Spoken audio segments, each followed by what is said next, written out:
Hello and welcome back to this Downful Idealistic Crusade. This is just my general, sort of very quick and brief reaction to the 2022 release of the new Sight and Sound poll. I've been looking forward to this because it's always interesting to see what's going to happen every 10 years. For those who aren't aware, the Sight and Sound poll is curated by the British Film Institute and has been around ever since 1952. And what they do is they go around to a selected group of some of the best and most important critics in the world and sort of basically get everybody to submit their own personal sort of top 10 in terms of the films they feel are the most significant in terms of all of cinema history. And so every 10 years they come back and do a new updated version with usually an expanded number of critics and other notable people in the film world.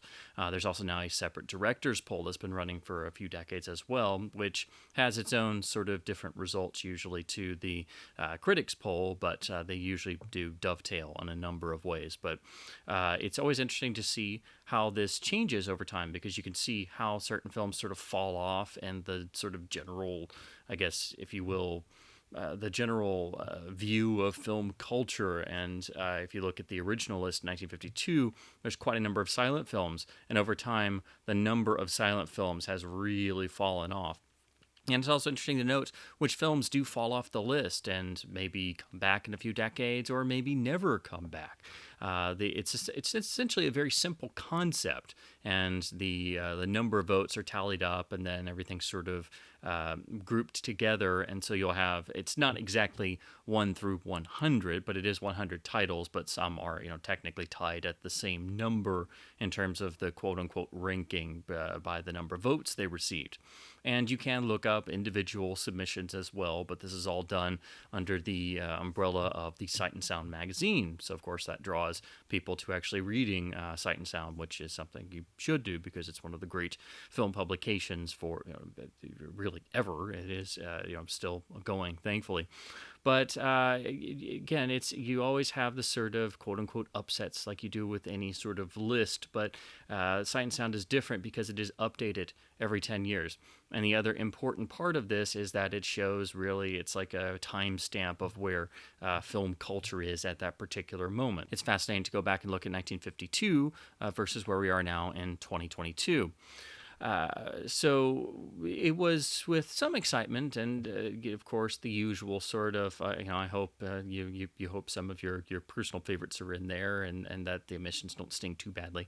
And of course, any sort of list is going to be only a mere snapshot. You can't really rank works of art, as in terms of being better than one another. It's merely a matter of personal preference. And so, really, I think the Sight and Sound list took off in 2002 in terms of the public awareness as a sort of contrast to the American Film Institute's top 100 movies of all time thing that got used as sort of a marketing tool. And they made a television special out of it before making a whole bunch of other lists and things.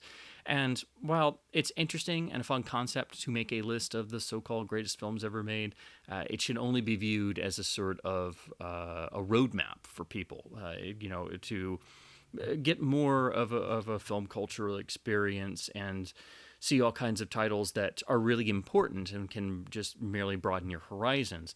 I myself, I always feel that I've never seen enough foreign films. I always feel I'm slacking in that regard because my real forte and interest in cinema is, of course, classic Hollywood and really it's no secret, films pre the 1980s, and of course, I love all kinds of films, but that's where my real interest lies. So I have seen a good number of foreign films, and of course, love the tried and true classics like everybody else, but I always feel like I'm behind on a lot of more modern foreign films. So this is also it helps me sort of bolster up on ones I need to go and see.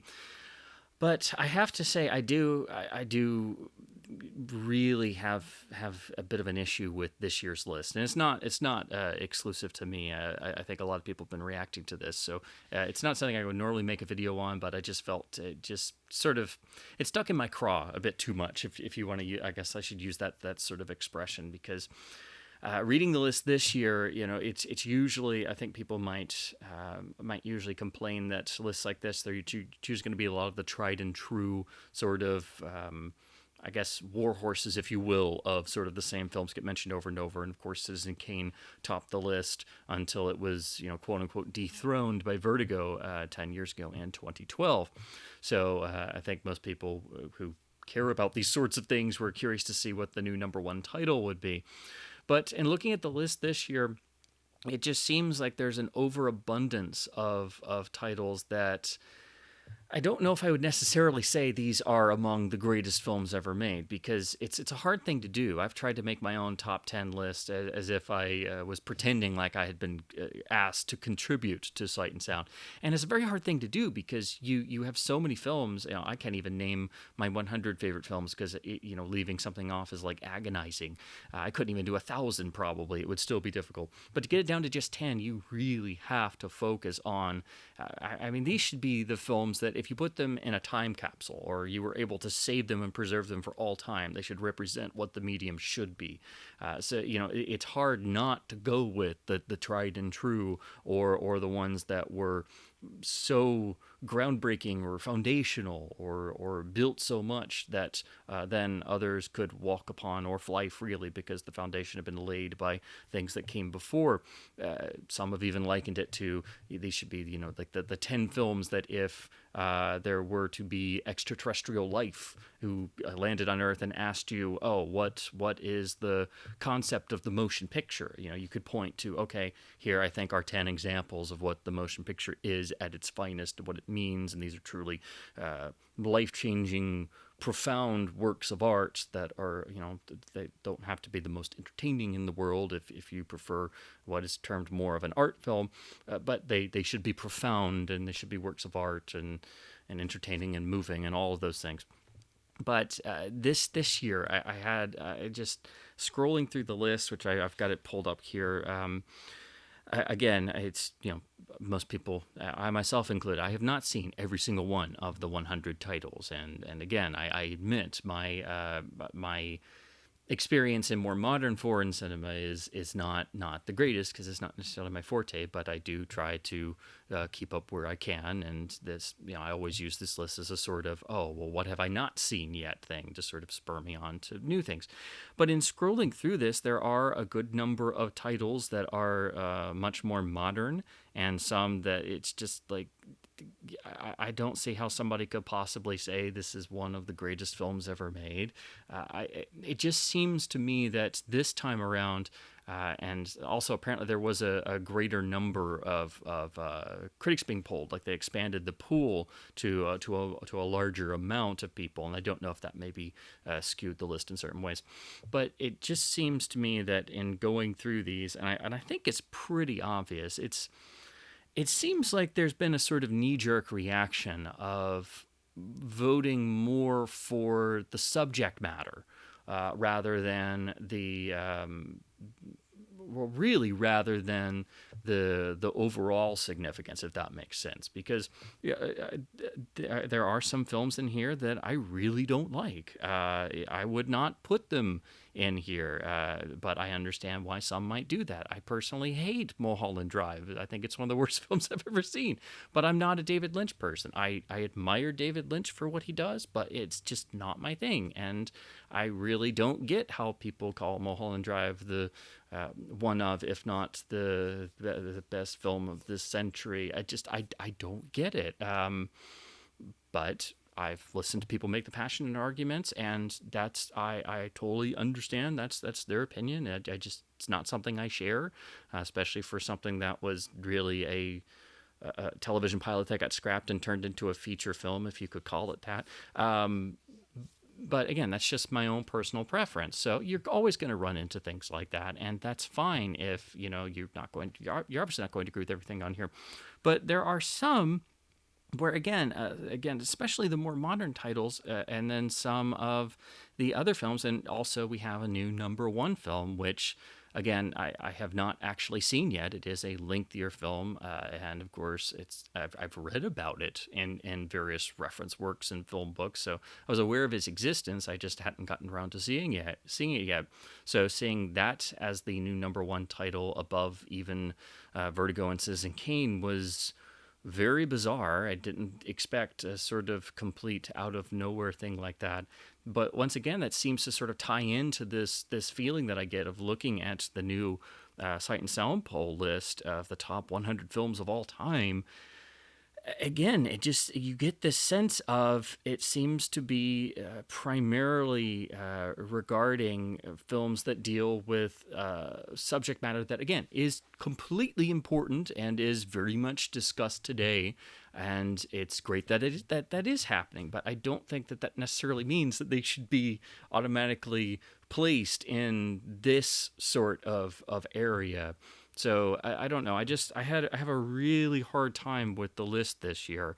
Uh, Again, this may be just my own personal preference, but there already has been a great deal of discussion in the cinephile world and film Twitter, and especially for me being such a classic film geek and that being my primary focus in life, it is very discouraging to see so many of, especially so many of the great big name directors, because usually that's the focus people have. They don't go and look at producers and writers and studios as much, but because auteur theory took over decades ago, and the director's still usually the primary focus. So because of that, you would expect to see some more titles of some maybe the bigger name directors, but they're not here. A lot of the sort of classic favorites, if you will, of the sort of film list genre, if that's a thing. Again, the sort of war horses of film lists, they're not here. I think the single greatest omission for me here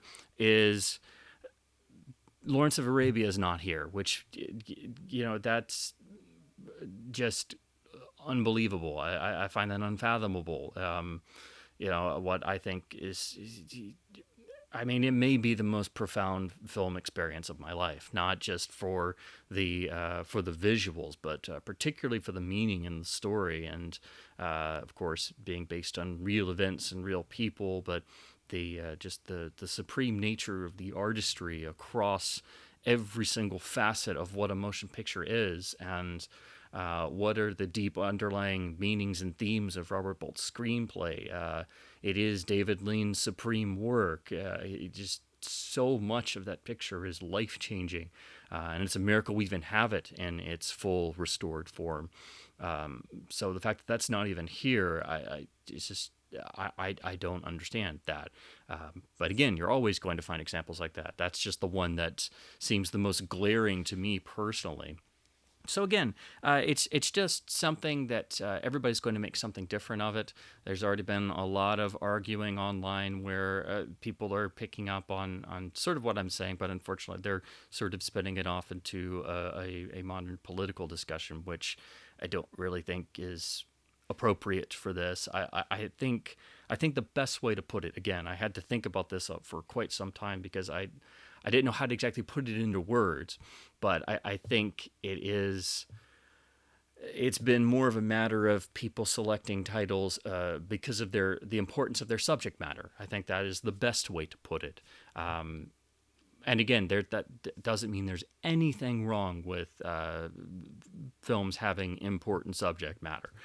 These are things that need to be discussed, and of course have rarely or very infrequently been discussed in the past because of various censorship, the motion picture production code, and it's taken quite some time, a great number of decades, for there to have been some sense of opening up to be able to tell more realistic and three-dimensional stories about the human condition. So that's perfectly understandable, and there's nothing wrong with that, but I don't think that should automatically get something a free pass to be then all of a sudden say, oh, well, here's a time capsule of the 10 best films ever made, and the sort of consensus opinion, and then mixed in there is a film that's a couple years old that it's like, okay, well, that was very good and is about important subject matter, but it's not these things are not the same. It's not a life-changing work across the board in every aspect of the medium. It didn't change the medium. Again, I don't really like ranking lists in terms of trying to rank films. I don't really think it's something that you can do with works of art. However, Sight and Sound has always been a great reference point. You can point to the Sight and Sound list as a sort of, again, a roadmap for people to look at. And I think that was really put best by Roger Ebert when he would write about the Sight and Sound poll, and again, especially in 2002. I think that's where I know that's where I first really got into it as a teenager, because again, it was sort of like the antithesis of the AFI list. But on the other hand, the 2022 poll is really fulfilling the other part of Sight and Sound, which is to give you the sort of uh, timestamp of where film culture is at this point. So, in that respect, as always, it's a perfect representation of where film culture kind of is and where a lot of people are focusing a lot of their attention and praise. Again, as a classic film geek, it is really disconcerting how, as time goes on, more and more of classic film history just seems to get swept under the rug or ignored or overlooked, and then as time goes on, things start to fall off more and more and more. Which again, I think is represented by if you look at the top tens of all the previous Sight and Sounds, where again you see the first thing to go or the silent films, and then other films start to slip down that were once regarded as some of the greatest films ever made, and now they're rarely seen, if ever discussed, which is just a criminal shame. But it is representative of how things change over time, and reputations erode as things become less discussed and they're eventually overshadowed. So in some other ways, it's like you look at this list and a lot of these titles. I could imagine if you went to most film schools around and you asked a lot of the students, what are some of the best things they've ever seen, you're going to probably get a lot of this same stuff where there are modern titles mixed in with again the sort of cinematic war horses in terms of their reputation, and then a lot more of the common titles that will be discussed in the sort of film school classroom scenario. That sort of fits in with my own experience in film school, which was terrible. Don't recommend. But because I was in film school and 100% of everyone around me did not know uh, any of the landmarks, or most people had never seen Citizen Kane. Most people didn't even know who David Lean was, and I was like, just let me jump off a cliff right now because there's no hope. So I admit I do feel like an outsider frequently, but I just couldn't shake the feeling that looking at this, it almost felt like this had become the art house IMDb top 100 in terms of things just getting voted on for subject matter or the overwhelming positive reception, and that sort of skews the list towards more modern things or the bigger titles. So I don't know. It may be just me, but I don't think so this time, because there has been just a sort of immediate response, and I can't shake the feeling that it's like this time there was a knee jerk sort of reaction to talk about titles for their subject matter. Just looking at this to say that The Third Man is at position 65, which again I find just unfathomable. How are there 64 more films that are more profound than The Third Man, which is in my opinion, one of the most profound things ever made by mankind, not even just in the artistic medium, and combines one of the medium's most brilliant directors in Carol Reed, a true visionary and artist in every sense of the word, with one of the great writers of human history, Graham Greene, and reteaming them after the masterpiece, The Fallen Idol, and producing what I feel is the ultimate sort of response to the aftermath of World War II, and is something you can look at on so many deep intrinsic levels. But to me personally, at its core is really discussing what is the meaning of all existence. That's why I think it's one of the most profound experiences of my life, just like Lawrence of Arabia. So, I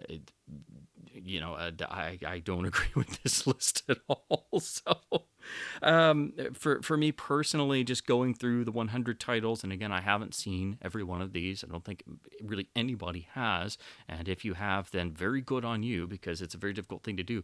But I could only maybe point to maybe stretching at 40 or 50 of these I could see or agree with being here. The others I find very interesting that they were included here, and a good number of them I find very questionable that they're included here. Again, not because they're not good films, the subject matter isn't important, but I don't know if I would place them among the greatest films ever made. And again, I still struggle with trying to put together a top 10 list. So I'm still trying to do that. I decided to try it as an experiment, and I've been fighting with myself. I'm like, this shouldn't be so hard. This is something for fun. But I find myself just in my head, just battling myself. And I'm like, but no, this is important. But no, is it as meaningful to human history as this? And you have to think about these things. And I just get the sense that, again, a great number of people just went with things simply because the subject matter was so powerful and important. I see a good number of these, and there are a great number of masterpieces. But I, how many of these have I wept over the way I did every time I see sunrise? That just obliterates and just tears your heart to shreds. I think it's Murnau's towering achievement to cinema, but that's again just my own personal opinion, just one particular example. But it's always going to be a matter of personal preference. But I just felt I had to get it off my chest. Essentially, I think a lot of people have been doing that, and I think I had to think about it a long time to figure out how to put it into words. But I think for me personally, I think my real issue here is it seems like a lot of focus was put more on including titles for their subject matter. And it's fine if you want to put in, things you fight for, or films you have a real personal connection for that you feel are underrepresented. I would probably do that in my own. I know I would have one saved. I would have, after a lot of self-debate, I would have From Russia with Love in there, because I think you should have the best film of what is unquestionably the most important film series ever made, that has been with us since 1962, that has never been viewed properly, and as the James Bond films have never been viewed as art, and they are art, and it's about damn time that people got up and said it. And if my life has any meaning, that may very well be it.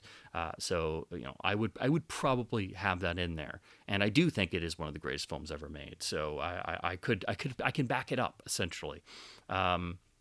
But that would probably be my example of the sort of personal choice I would have mixed in the 10. But and the others, I would have Kane and Casablanca and Vertigo and Lawrence of Arabia and The Third Man, and I'm still warring with myself over all the others, because I couldn't even cut it down to 100. It's impossible. But again, this is all supposed to be a means of discussion. So it is generating discussion, and it is a timestamp of film culture in 2022. So it is achieving a lot of the goals of Sight and Sound, and it gets all of us cinephiles babbling and ranting and arguing with ourselves and others and bickering back and forth. So it gives us a whole other 10 years of material to go off of. But the other thing to discuss is, of course, the director's poll. And here I think it does dovetail with a lot of the same choices. But I think, as with the past polls, the director's poll is interesting. It always seems to sort of have more of a stability to it. Some people might call it, more safe choices, but I do think there is, when they do the separate directors poll of talking to expressly directors in the actual, and people in the actual production realm, who have a different sort of feel for things, because they're not just on the critical side, that it creates an interesting dichotomy between the two. And so here, I think the difference between the critics and directors poll is the most pronounced it's ever been, because I think I personally myself side a lot more with the directors poll. So I do encourage everyone to check both polls and look at them and see how they compare, because I think it's a fascinating look at the two different sides of film scholarship and film appreciation. And again, it's that difference between the production side and the critical side. which is unfortunately something that they should be interwoven. They should be meshed, and almost every occasion they're split between a brick wall. That's how it is in film schools, which I think is the single worst aspect of film school and in all curriculums. You should not split the production and creative element from the critical and archival and historical element. They should be hand in hand. You should have a bit of both, because if you don't have a bit of both, you're never going to understand the other side. You're never going to have the practicalities on one hand, and on the other hand, you're never going to have the full ability to appreciate and analyze and take everything apart and examine the sinews and how does everything work and how does this go together. But here, I personally myself side much more with the director's poll. Usually, it's a sort of mixed bag in terms of you sort of find yourself agreeing with both. But here, I think the director's poll is a much more grounded and, frankly, I think it's a bit more appropriate in terms of what the poll is trying to do. And there are a number of titles that are now exclusive to the director's poll versus the critical poll, and vice versa, which always happens. But here, I think the divide between the two is the greatest it's ever been. So if you're like me and you don't really find yourself agreeing with a lot of the critics poll this time, take a look at the director's poll. I think again, I think it's a bit more grounded, and of course, it's a different sort of perspective because you have a whole different group of people doing the specific director's poll. So it is, in some ways, it's a bit of a different focus. So this has now gone on longer than I intended, but again, these are just my sort of general reaction thoughts. I don't really do a lot of reaction videos. I do watch some. They are entertaining in some ways, but here I thought it was important because I do enjoy looking at the Sight and Sound poll every 10 years. But again, this year it didn't quite seem the same, and I wasn't sure what it was at first until I read about the apparently, again, the whole group of people being polled was greatly expanded for this year. So again, I don't know if that necessarily skewed things one way or another, but it's just something. It didn't really sit well with me in terms of a lot of the things being selected didn't really feel like they were quite in that sort of category. And if I did have to name a number one film, I always hate the question, "What's your favorite movie?" and "What's the best movie you've ever seen?" Because I can't just say one thing, and then you're kind of on the spot. So if I get hit with that question, it's hard to do. If I get put on the spot, you can always say Citizen Kane, and if anything had to be named the greatest film ever made, I don't really have a problem with Kane because it did so much, and every time you see it, it's life affirming in art, and it broke new ground in every single aspect of the cinematic medium and had all the promise that Orson Welles had for the cinema before it was all completely destroyed. And it's one of the saddest films ever made. It's one of the most emotional films ever made. It's one of the most profound films ever made. And if you went through every category in the artistry of motion pictures and you had to name what is the greatest example of cinematography, of production design, of special effects, of acting, of screenwriting, of editing, of direction, of, again, everything, of costuming, of makeup, you could say Citizen Kane for every single one of those, and everybody could think about it for a second, and everybody would kind of have to agree. You can't really disagree with that. So that's why I've always been okay with that. And of course, Kane being the underdog for all these years and finally getting that sort of reputation that it then has to carry on its shoulders. But it's not like the film was successful when it came out in 1941 due to the efforts of William Randolph Hearst. So it's really like the ultimate cinematic underdog. So that is part of its legacy. Then Vertigo started taking over with everyone becoming even more rabid Hitchcock devotees, which as they obviously should. Again, it was a bit weird because we all get so used to Kane being in the top spot, but now they've both been slid down further. So now that'll take some definite getting used to. But yeah, it's just I just immediately felt like this particular time, it just felt it felt a bit off somehow. So again, I did a lot of thinking, and these are just my own personal thoughts. You may or may not agree, and if you have any comments, please do leave them below. This is just my own personal sort of immediate reaction, and like everyone else, I'll keep mulling it over and debating it and bemoaning the things that weren't there and questioning the choices and stuff for the next 10 years is what we do with the Sight and Sound poll. But again, it is also doing that sort of timestamp of where a lot of the film culture consensus viewpoint is right now. So I do think it represents 2022 in a lot of important ways for that, just like all the past polls did. So whether you agree or not, which I certainly don't, I don't think anybody can debate that it is a good barometer for where film culture is right now in 2022. So those are just my general thoughts on the release of the new Sight and Sound poll. Please do go and check it out on the BFI's website, and of course, do check out Sight and Sound, the magazine itself, with their particular issue for the new poll, and do also check out the director's poll. If you have any comments or you wanna talk about your own thoughts about the poll, or if you have any, feel free to leave any comments below.